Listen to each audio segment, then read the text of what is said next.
Hello, everyone on Facebook. Hello. We are live. Okay. Well, we want to welcome you back, those of you who are joining us on all these other platforms. We are thrilled to have with us today Magda Peck, who has been, since she came here to be the founding director, founding dean of the Zilber School of Public Health here at UWM. She rapidly became a friend of mine. I was honored to have had to be able to call her a friend and a friend of our congregation, and really a mentor and a guide for countless people in our community as she is across the country. She now has her own consulting firm, MP3, and because we're using Zoom this year, and she is not in Milwaukee, we were able to get her to join us today. And so she's joining us from the West Coast. She just got back from really crisscrossing the entire country, seeing her family in various ways, including spending time back in Omaha, where she spent many years with her husband. And she was out on the East Coast with one of her kids, and I was privileged to see many of the wonderful pictures of her family. So we're thrilled to welcome her this afternoon to spend some time with us talking about belonging, in particular through her own lens of public health. So again, Magda, we are thrilled you're with us, and thank you for joining us today. Well, thank you, Rabbi Berkson. Hey, Milwaukee family. It's earlier where I am, so my fast will be longer, but hopefully as meaningful as can be. I appreciate, Andrew, your spotlighting me so that people can get the full effect.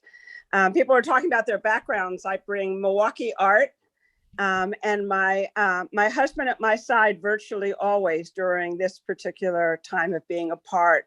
I am honored to be here with my Milwaukee family. And many of you know that if I could, I'd be sitting with you in shul, as we'd all like to be if I were still there. We live in the past of impossibility. It's a new tense, what I coulda, shoulda, mighta, oughta done. And it is, for the subjunctive tense, for those of us who really enjoy language and words, as many of us disproportionately Jews do, finding meaning in each one and in between each one, the past of impossibility has become our current reality. So it is miraculous, and it is a gift for me, a totally unexpected, uninvited gift in many ways, to be able to be present with you on this sacred day. By truest revelation, my defining story of Yom Kippur is that it is my father's yortzeit today. So I hope we will keep him in blessed memory. A man who in his middle years found the darkest times and suicided. And I always call that out about why would a Jew suicide on Yom Kippur. It is one of the many uninvited gifts since I was 25 that has lived with me. And so I'm somebody to always try to figure out what is possible here. What is the uninvited gift? And one of them is that, well, I'll tell you the story. You see, I was waiting for the Richmond ferry to take me across the San Francisco Bay back to the East Bay. How many of you have been to San Francisco area? You know about downtown San Francisco. I want you to imagine yourself sitting sort of in that deck outside the ferry terminal, watching all the boats come and go, or walking along the Embarcadero, which is crammed with people bicycling and skateboarding and panhandling and selling you every possible thing. And there are smells and the streetcars going by, and maybe there's a Giants game that night. Imagine that in your mind, but that was not the scene when I stood next to the ferry terminal where I had been waiting for the boat back. See, I now live in Richmond, California. I chose to live here when I moved closer to the Bay, to be closer to my sister and family, because I knew this ferry would be able to take me to San Francisco. And this ferry was only a 17-minute walk from my house. Like, this is this is great. So I'm standing by the dock, and Rabbi Berkson calls me out of the blue. And he says, I have a favor to ask you. Come back to shul on Yom Kippur afternoon and offer some food for thought for a more meaningful fast. The moment he called was pure b'sher, absolute a gift. You see, I had been fully masked and physically distant as a practicing public health and smart person. I have 2 hiking buddies.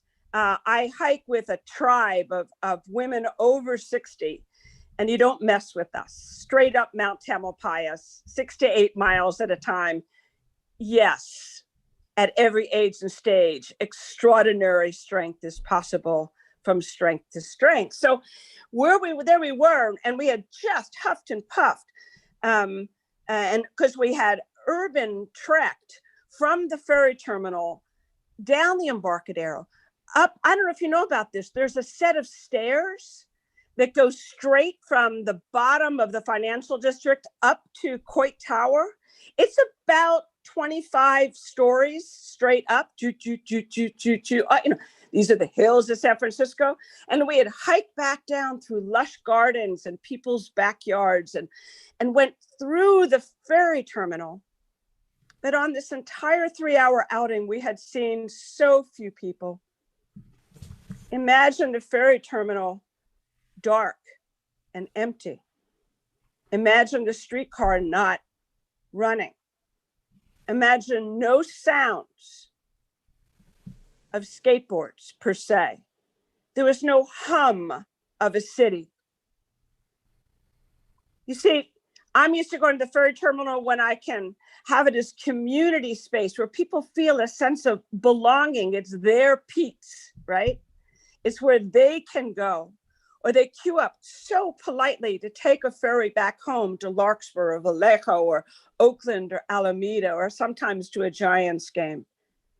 Dark and eerily vacant and not a shop open. And when I paused to catch my breath, realizing we had 10 minutes to spare to get on the boat, I looked across the street, across the Embarcadero, and up in a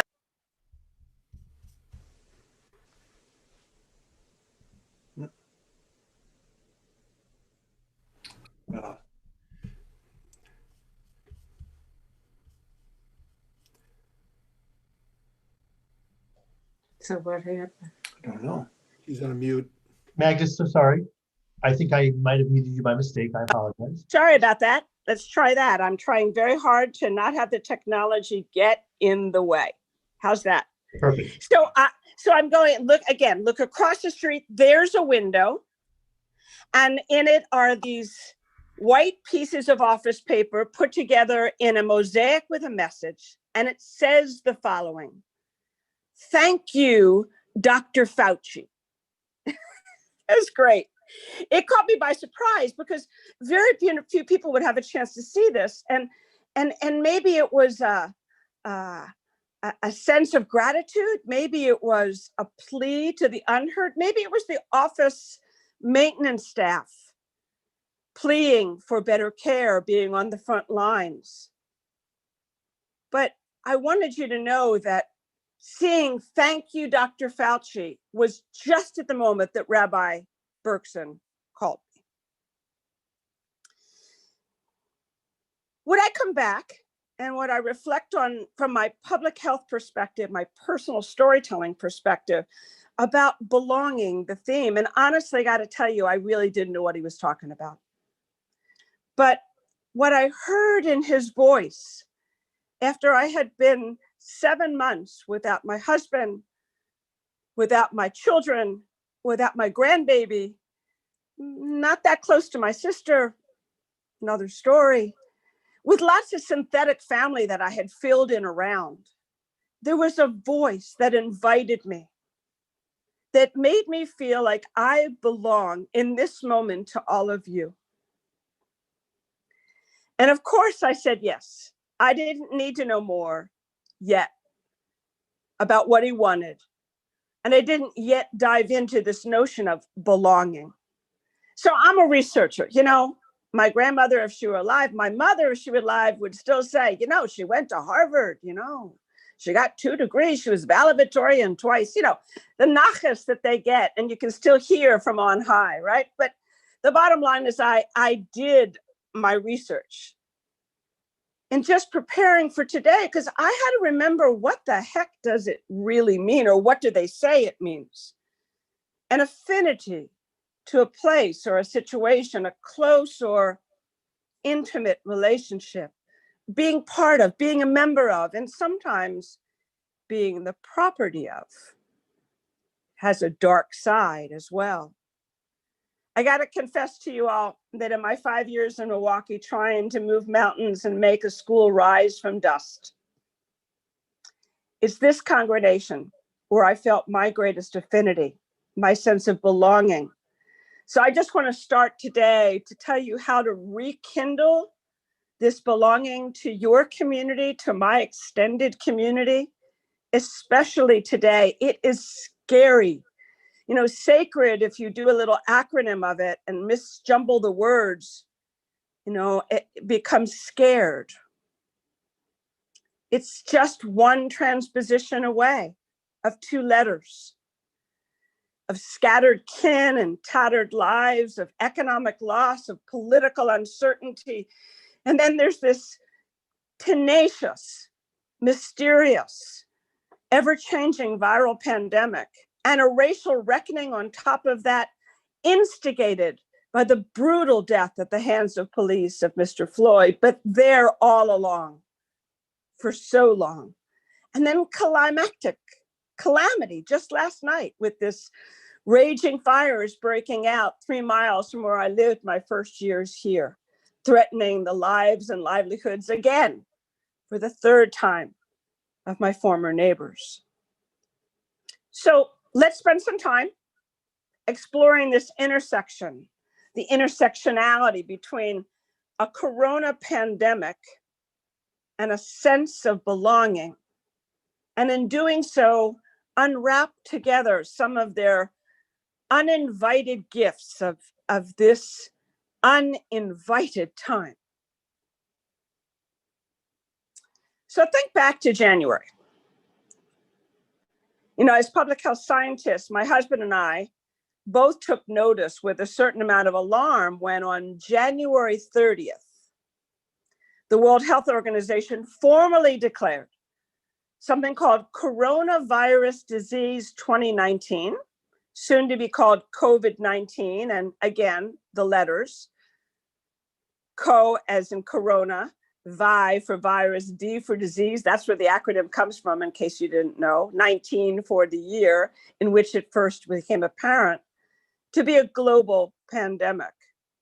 See, this man I've been married to for 35 years, and by fullest confession on this day, yes, I married my Harvard professor as a student.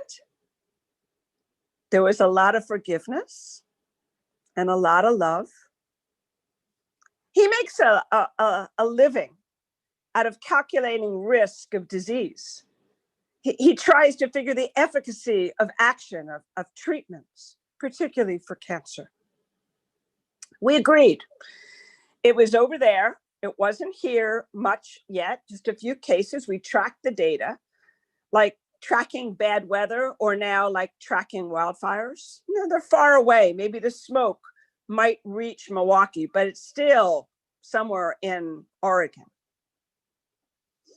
We decided in the end that we would travel then with some caution to see our sons. One in Omaha with his Sam, with his wife Liz, and the most amazing grandbaby, Eleanor. Of course, I have to do that. There's no apology there. And we did that. I flew to Omaha and back, and then I flew to DC and met him there, because you see, we would see each other every 6 to 8 weeks for almost 8 years. We've been commuting in our marriage, quite unusual. But we believed that it was important to enable each other's careers as a capstone. I got to go to Milwaukee. He got to go to Philadelphia to work for Merck and try to do drug discovery in new ways that might lead to a vaccine. So our children were long and out. And so we decided this was a deal. We had the means, we had the privilege, we had the time, we had the flexibility. We were avid travelers. It would work, and it worked, and it worked, and it worked until it didn't. Because when I landed back in San Francisco on the 8th of March, International Women's Day, I did not know it would be the last time I would see any of them in other than 2D Zoom in a square or on FaceTime. And the next day, local officials, followed by California's governor, announced mandatory shelter in place with stay-at-home orders way before Governor Evers, way before the rest of the country, as the cases and deaths began to mount in other places, Seattle, the New York area. You know, trained at Harvard, I could hear faint Jaws music, you know, doo-doo, doo-doo, right? And it was very clear that we didn't know enough, and that's what made this quite dangerous. We didn't know who was most vulnerable. We didn't know how to treat it. We didn't really know how to prevent it, except in public health, we have the capacity to really look at the past of viral pandemics, including 1918, 17, into 19. And we knew that the nation, as well as the world, would need to abide by the basics until we knew more. So staying far apart, covering our mouths, our nose, our eyes, washing hands frequently, no unnecessary travel, lockdown of public buildings, public spaces, public gatherings of more than fill in the blank. Precautions designed to keep others safe as well as oneself. See, as a public health person, once you go from clinical medicine of taking care of people one by one to public health, which is defined as creating the conditions for everyone, everywhere, every day, to have equal chances and fullest choices, to live well and long from generation to generation, to thrive. We are the doctors to communities, not just each of you. So from my public health lens, my public health hat, I knew that for lives to be saved, we would need to believe in that we're in this together, that we would need to practice reciprocity.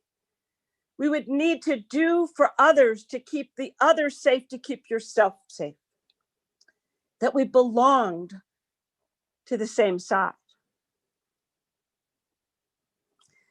Now, belongingness, and that's a word, belongingness is a human emotion. It's actually the human emotional need to be accepted by a member and members of a group, whether it's families or friends or co-workers or shul or something else. People have an inherent, it's built into us, desire to belong, to be an important part of something greater than ourselves. It's the basic stuff for human survival, for well-being. The research will show that solid social connections can be as important as human health and happiness. It's our food, it's our fuel, it's our water, it's our shelter. Social relationships can increase your odds of surviving by up to 50%. Even in Maslow's hierarchy, belonging and love are right above basic psychological and physical needs. If you go to the Mayo Clinic, social ties that accompany a sense of belonging are declared a protective factor in the management of stress. That we feel supported when we're not alone. We can cope more effectively in these difficult times in our lives. And if we can cope better, then it decreases the impact on our physical and mental well-being. It's part of our system. And I got to tell you, in the time before, I took belonging for granted and paid it little mind. I could be with Jim and the boys, matter of less than a travel day, and it didn't hurt my budget. I am blessed, I am privileged, I worked hard for it. And this was the time to use every dollar to keep the family glued together.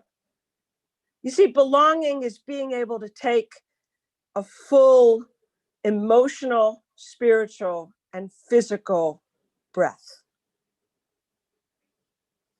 Belonging is being able to take another such breath and another after that with ease and no worry that we can breathe in and out. That's what belonging makes possible. It offers us the reassurance that we are not alone, but I was. So I'm going to talk to you first today on a personal note about how I took my public health thinking and brought it into my survival and thrival over the last couple of years, before I turn in the second part to how we heal the world, right? Tikkun, inside, outside. So there I was, unexpectedly, structurally alone and not by choice. And so I tried to literally draw it out. I'm an incredibly visual person. So I started one day when I was feeling despair and stuck, where the Zoom made me feel worse. Do you know what I mean when the Zoom can make you feel worse? I see, Ms. Zucker shaking her head, yeah. So in that circle, I asked myself a question. Who can I touch and who will touch me? And for all of us who are weathering this pandemic with a circle of one, it's an extraordinary revelation. So I know that you know who you are, and I know some of you, and we're in this uninvited club of a first circle of one. But then I started to draw circles around that about who else could I consider as part of my world. And I created a tool that would help me feel belonging. It wasn't rocket science, but I put it out there on a blog, and there'll be a link to it later for you to take a look at how it works. But this is how it worked for me and for some others that I shared it with. In that second circle, when I realized that in my first circle that I couldn't cuddle with anyone on the couch and no one would hug me back, I drew a second circle where there would be explicit agreements. Some of you know I reached out to you. I said, can we have a second circle talk? And then people said, what are you talking about? I said, well, I got this thing I'm doing, right? Think of it as kind of good for my mental health and maybe yours. I've taken an inventory of everyone in my second circle. You see, my second circle are all the people that I will always wear a mask with, or I'll walk 6 feet apart from, or I'll be on Zoom, but we commit to each other. Video, audio, postcard, phone call, to be buddies, to check in regularly, not on a list from shul, but amongst each other. We form a social contract. Not to say, oh, I haven't talked to so-and-so in a while, but to proactively be on a list to connect with each other. I, who ask for nothing, who bristle at having to ask anyone for help. I've toughed out the worst stuff to be able to call someone up, such as Rabbi Berkson, and say, would you call me every week or two? Just because I know I'm not going to be able to call you when I need it the most. So I encourage you to ask, who's in your second circle? And have you made, as this thing persists and persists and persists, and flu comes and the second wave comes, beef up that second circle. How strong is it? Are you tending to it as you would the orchids in your house and the basil in your garden? Third circle. What are the regular connections that I'm going to do just to get my work and stuff done? I'm not going to expect a lot of emotional attachment. If I expect my third circle people to do what second circle people does, it will interfere with my productivity. It doesn't mean I'm not declaring my aloneness, but it doesn't mean that I rely on them other than to be transactional. Let's get the work done, but let's work harder, smarter, better. Let's not be unnecessarily on too many Zoom calls. Let's actually pick up the phone. Let's have a cup of coffee a while away, get the work done that way. Let's walk for our meetings. So manage your second circle load and say no to the stuff that's not going to give you back.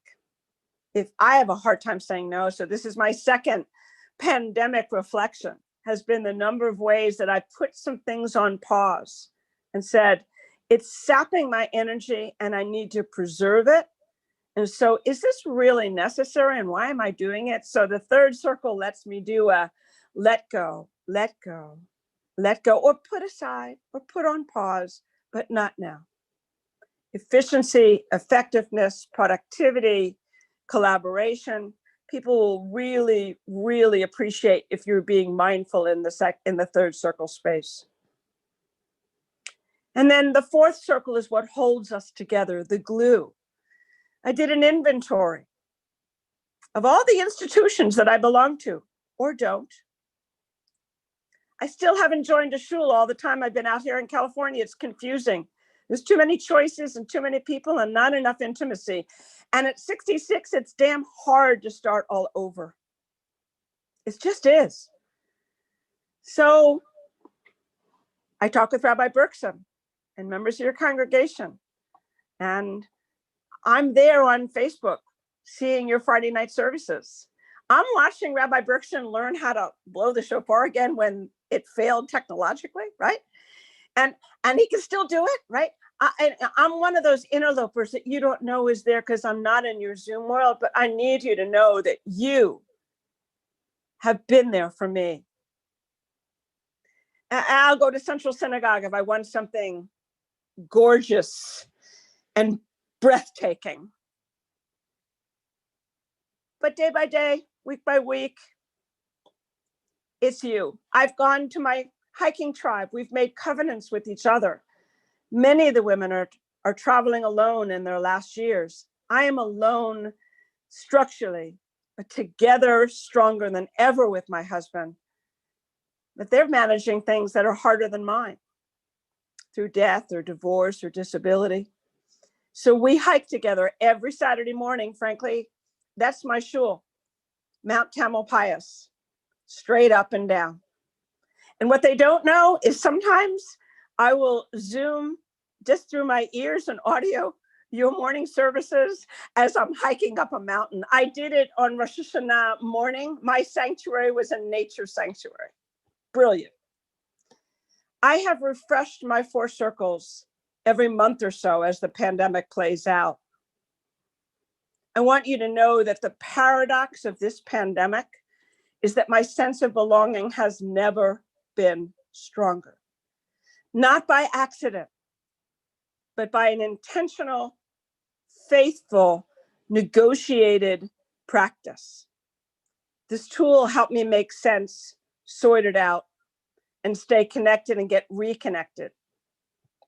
It's fueled me in ways I could not have imagined. It has served to me to be an uninvited gift. So I wanted to know if I could take a breath here in this first half, and I'm going to come into a second 15 minutes in a little bit and finish up. But I wanted to know if you could put us back on the Zoom of everyone so we can see us in gallery view, whoever the magic people are. I think that's not sure who's managing that. But if there's somebody who has a reflection on this, does this resonate? What's in your first circle? Any sense of how this might be helpful to you? And I'm going to start with you, Rabbi Berkson, and then I'm going to see if anybody else would like to come off mute. And you're on mute, Rabbi. No, I can do it. I don't know. I'm just trying to see if I can get everyone. Yes, okay.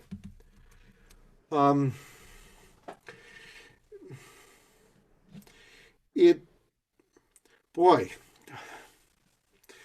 this gets very personal in front of all of my congregants too.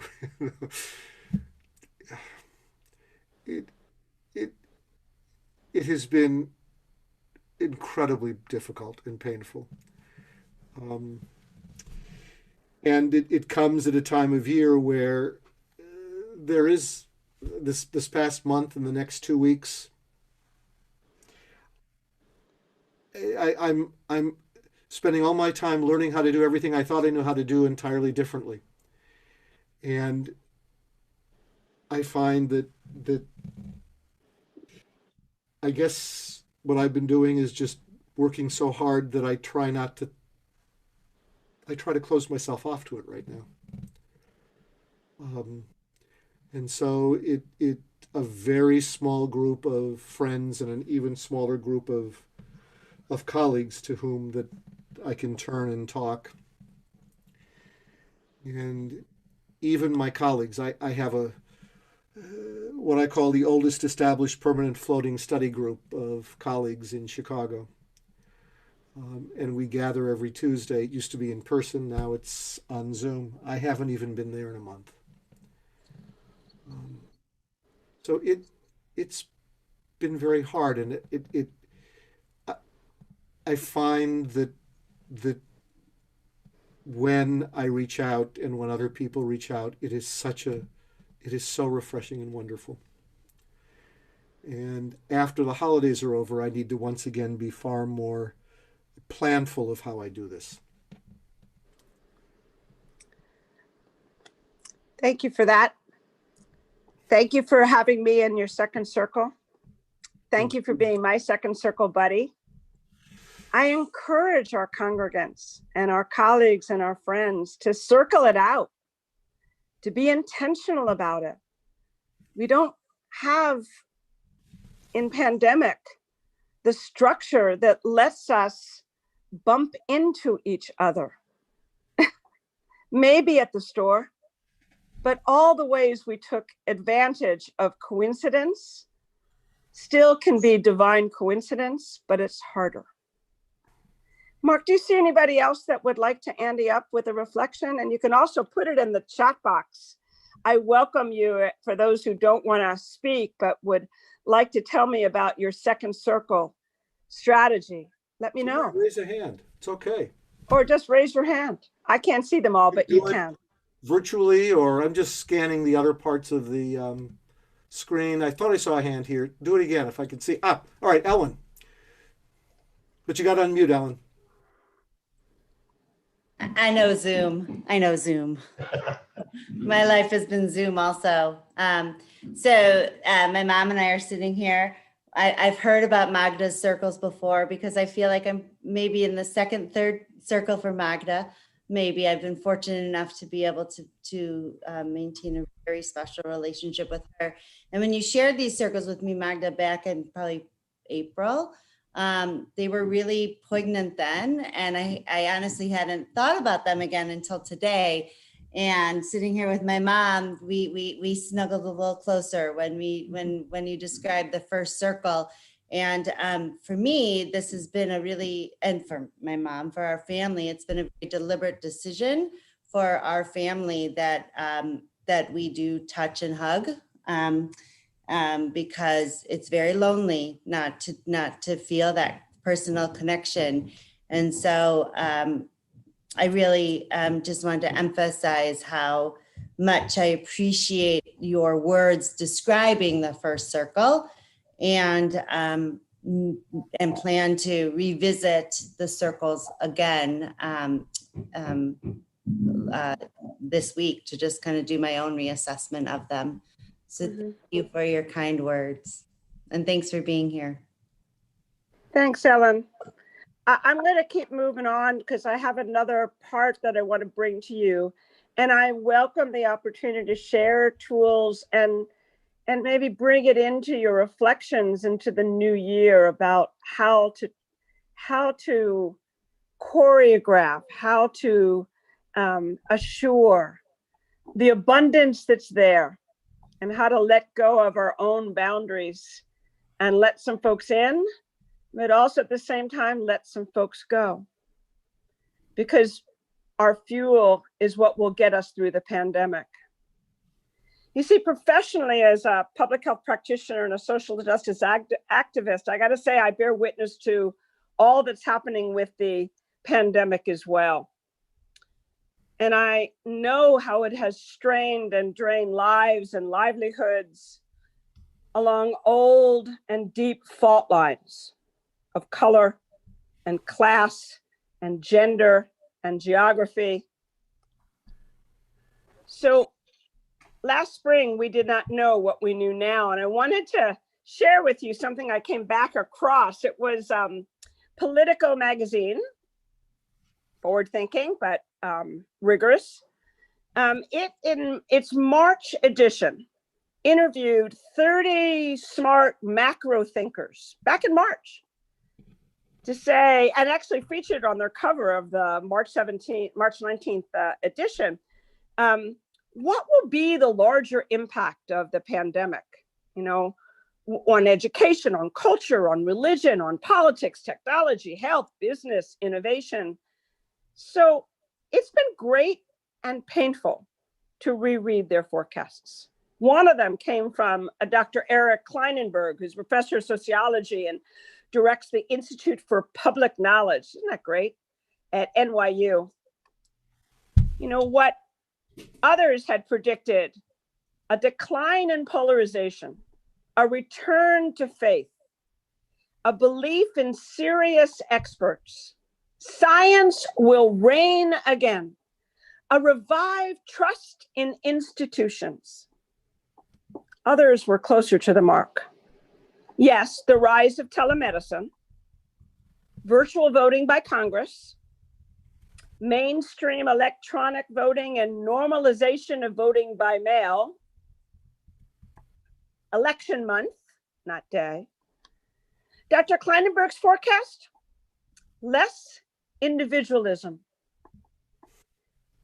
He said the coronavirus pandemic marks, this is in March that he wrote this, it marks the end of our romance with the market society and hyper-individualism.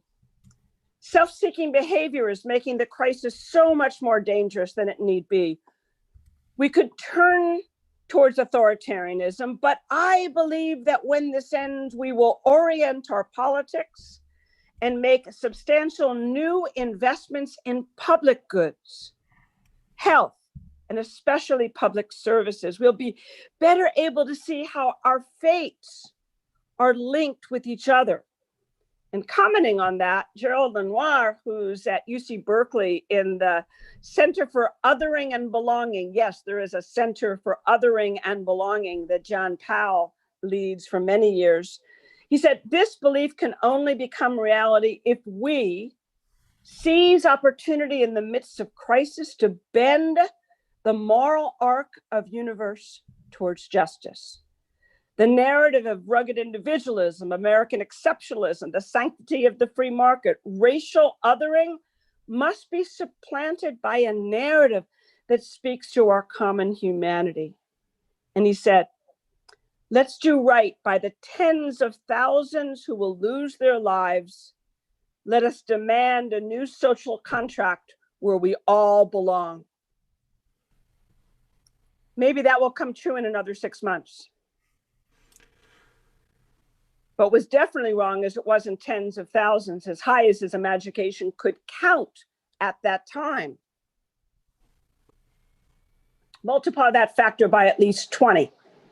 As of this morning on the CDC dashboard, more than 7 million cases, 311,000 new cases in just the last 7 days in our nation, over 204,000 deaths. And in Wisconsin, over 120,000 cases, more than 15,000 just during the days of awe. So I take a moment to say Misha Barach for those who are still hurting from this pandemic most directly. In Yitzchar, we will say the names and hold in our hearts the hundreds of thousands others who would live and who would die, who by thirst and who by plague. Lives that matter, mothers and fathers, brothers, grandchildren, lives that count, lives that belong to someone, someplace, somewhere here. And what else has been lost? Livelihoods, jobs, income, financial security, dreams, canceled weddings and other simchas, brisses on Zoom.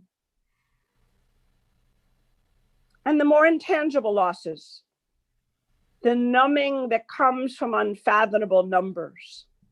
We who know about the book of numbers, public trust in institution, and the politicization of science. I got to tell you, as a public health scientist and as a career practitioner, the undermining of public health, and particularly my colleagues at CDC, at NIH, and elsewhere, seeds of doubt have destroyed a reputation of institutions that have kept us safe for 100 years. Doubt about proven evidence and ample facts ache and enrage me. And the chilling cease and desist orders on anti-racist work to elevate common understanding of historic wrongs and the legacy of racism and the privilege that have made my colleagues and I, who are doing directly anti-racist work for public health, we are wary and cautious and determined. I serve on a national advisory committee to the Secretary of Health and Human Services. There are 11 of us, the top experts at addressing infant mortality in the nation. And on Thursday, we held our full meeting around racism, white privilege, implicit bias, and how it kills Black women in pregnancy. Let them fire us. We will speak truth to power with what we know. Now, one of my mentors' name is Bill Fahey, and he is a former head of the Centers for Disease Control and Prevention. He is about a 6'4" gawky son of a minister, grew up in rural Yakima area, Washington, went on to eradicate, malaria in several countries, polio in others, including India. He's one of our icons in public health, still living, and is the senior science advisor to Bill Gates. You wonder why Bill Gates cares about public health. Bill Fahey, he's taught a lot of us. And what Dr. Fahey taught me is that in these times, public health folks, and I would say all of us of faith, need to have one quality among all others: persistent, unwarranted optimism. Persistent, unwarranted optimism.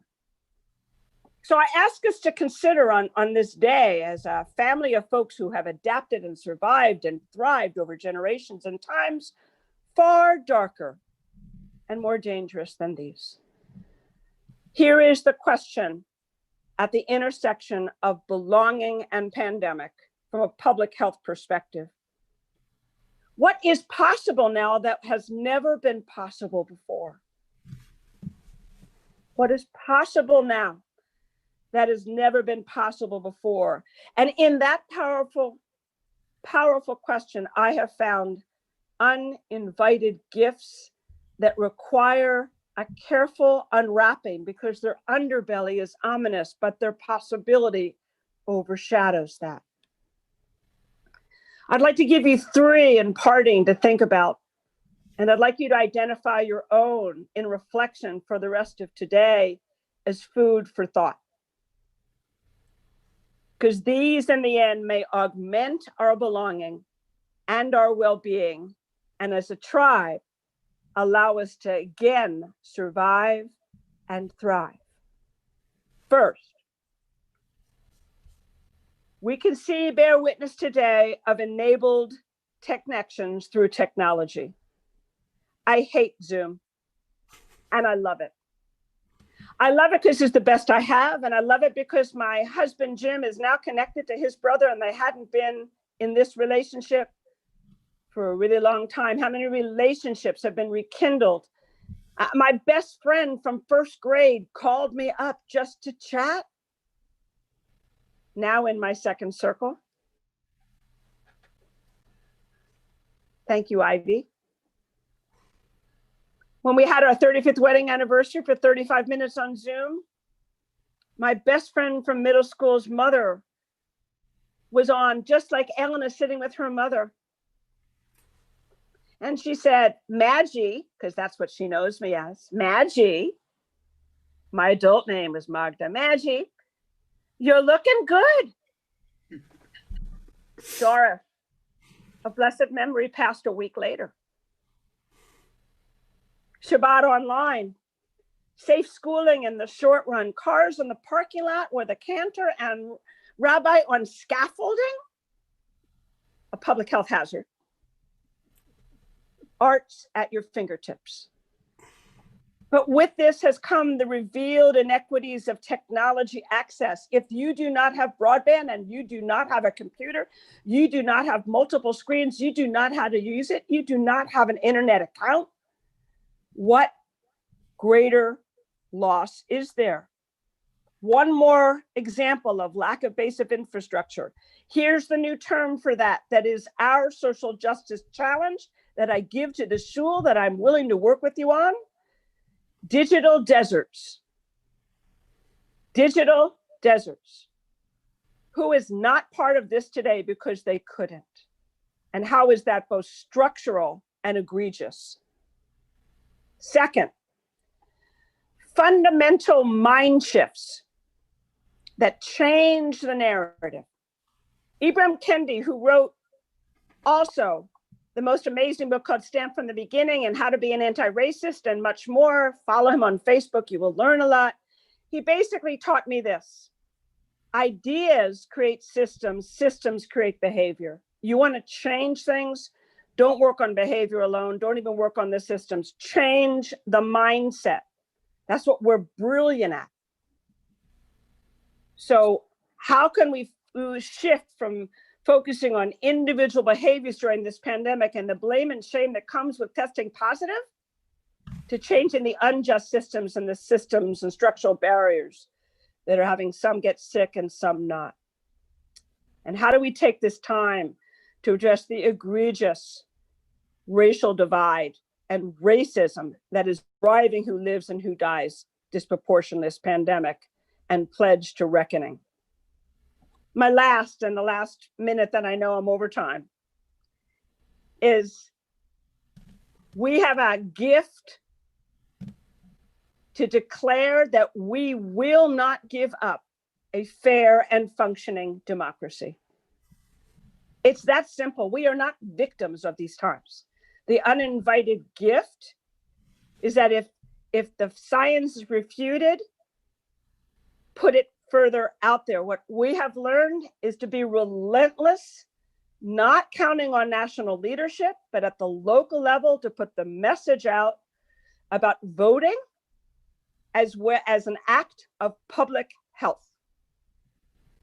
There's no greater act of health and well-being than voting and voting safely and raising awareness of what's there. The uninvited gift of taking my 5-week sojourn to see my granddaughter, Eleanor, give me wet smooches after 4 weeks and 2 negative tests, finally. To see my son and the love of his life flank me on either side on the steps of the Supreme Court 1 week ago tonight, where I laid flowers for Ruth Bader Ginsburg, said Kaddish, and made her a promise to live her legacy. Even her passing as a tzedakah is an uninvited gift to declare this is our nation, our democracy, our health, our well-being, our family, to which I and you belong. Open your uninvited gifts. Save the paper and the ribbons. They might be needed, as my grandmother would say, because those are the ribbons that bind us together in our family of belonging. Yom Tov. And may the rest of your fast be meaningful. Well, Magda, you are our invited gift, and we so thank you for joining us. I thank you too. And for all of us, a hug. We're gonna have to go because we have to switch everything for the next speaker at 1. We have about 10 minutes. But again, Magda, thank you so much. Love you. Thank you. Love you too. How about 3 o'clock? 3 o'clock, we resume our services, and 1 o'clock and 2 o'clock are the other two sessions coming up. And then we'll be going with 15 minutes breaks all the way through till about 6:15, 6:30.